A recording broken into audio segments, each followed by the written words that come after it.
Excellencies, honourable ministers, distinguished delegates, ladies and gentlemen, it is my pleasure to welcome you to the Ministerial Pledging Conference on Resettlement and other forms of admission for Syrian refugees.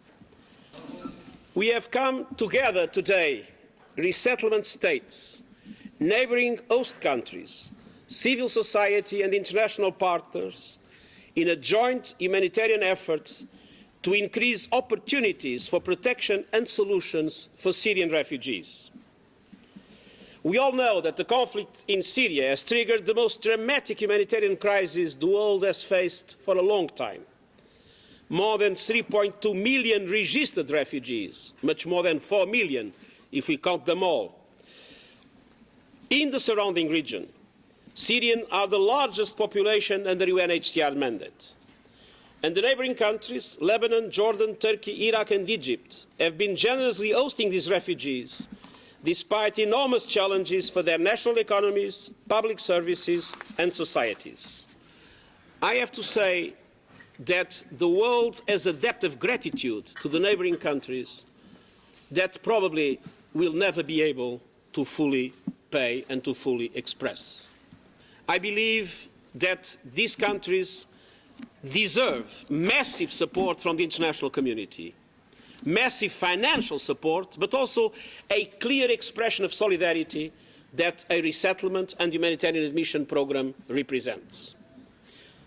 The conflict in Syria is still raging, with more victims and people in need of protection and durable solutions than ever before. And in this challenging time, the international community needs to step up to the plate and show more solidarity with the countries that are at the forefront. Those are the countries carrying the heaviest burden of the Syrian refugee crisis. We applaud the generosity of Syria's neighbors. They opened their borders and took in Syrian refugees. Like the High Commissioner, I have visited all of the host countries represented here today and met government officials, UNHCR staff, and the Syrian refugees themselves. So this is a bit of a reunion up here on the dais today. But it's a very important reunion. These countries have helped save millions of lives. As the flow of refugees has grown to a mass exodus, countries hosting refugees in the region have contended with overcrowded hospitals and schools, shortages of everything from housing to water, economic pressures, and recent evidence of mounting public resentment. But these very real burdens must pale in comparison to the daily struggles of the Syrians themselves. Imagine losing practically everything: your loved ones, your home, your profession, and your dignity. Imagine the frustration of languishing for years, unable to work or send children to school, exhausting your resources, and relying on handouts. Imagine fearing that this situation is never going to end. For Syrians and for other victims of violence and persecution, resettlement offers not just an escape, but a chance to start over. A family from Homs, a shop owner, his wife, and their 6 children experienced this flight and rescue. In August of 2010, the father was standing in a crowd of peaceful protesters when the Syrian military arrived and opened fire. Bodies piled up in front of his shop, shells reduced it to rubble, neighbors disappeared, and soldiers ransacked the family's apartment and made threats. The family fled to Jordan, and they were eventually resettled in the United States. The parents say one of their dreams has already come true. All of their children are back in school. Only a small fraction of those who want to be resettled can be. Only about 100,000 refugees per year worldwide. There are more than 6 times that many Syrian refugees registered in Jordan alone. But war's true cost is measured in human suffering. Resettlement can help, one person at a time, to bring that suffering to an end. We applaud the 25 countries that have agreed to resettle Syrian refugees, including some who will be accepting UNHCR refugee referrals for the first time. The United States accepts the majority of all UNHCR referrals from around the world. Last year, we reached our goal of resettling 70,000 refugees, and they came from nearly 70 countries. And we plan to lead in resettling Syrians as well. We are reviewing some 9,000 recent UNHCR referrals of Syrians. We are receiving roughly 1,000 new ones each month, and we expect admissions from Syria to surge in 2015 and beyond. I am inspired both by the resilience of the refugees we resettle and the compassion of those who help them. Resettlement cannot replace what refugees have lost or erase what they have endured, but it can renew hope and help restart lives. That can make all the difference. Thank you very much.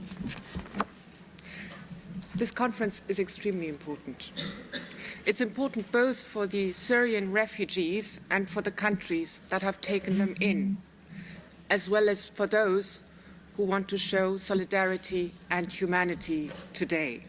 The numbers speak for themselves. 3.5 million people have fled Syria for other countries in the region.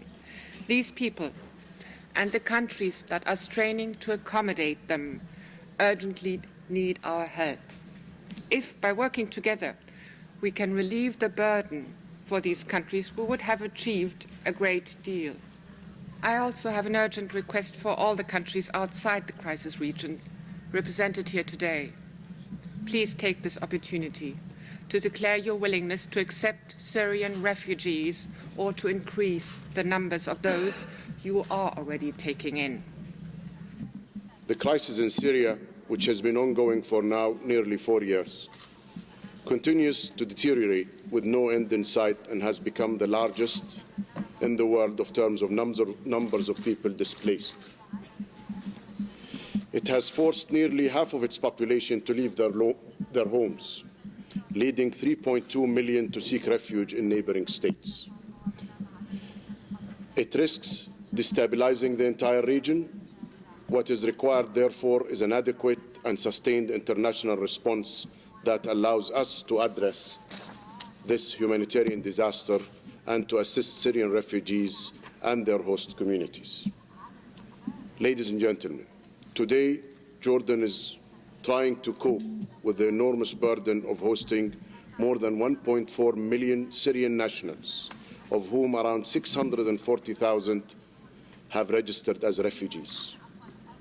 Syrians in Jordan, including the approximately 87% who have settled outside camps, have faced unprecedented pressures on resources and services provided. It is hoped that political solutions for the Syrian crisis would be soon realized, one that fulfill the legitimate aspiration of the Syrian people and restore peace and security to Syria and provide conducive environment for the return of the refugees. Until this happens, however, the need for a more robust international response in support of host countries remain necessary, because without it, not much can be done. And I would like to close by also, other than Germany, thanking Sweden and thanking the United States for coming forward and really being an example and a beacon of hope for humanity at large, and more specific for the Syrian refugees. Thank you very much.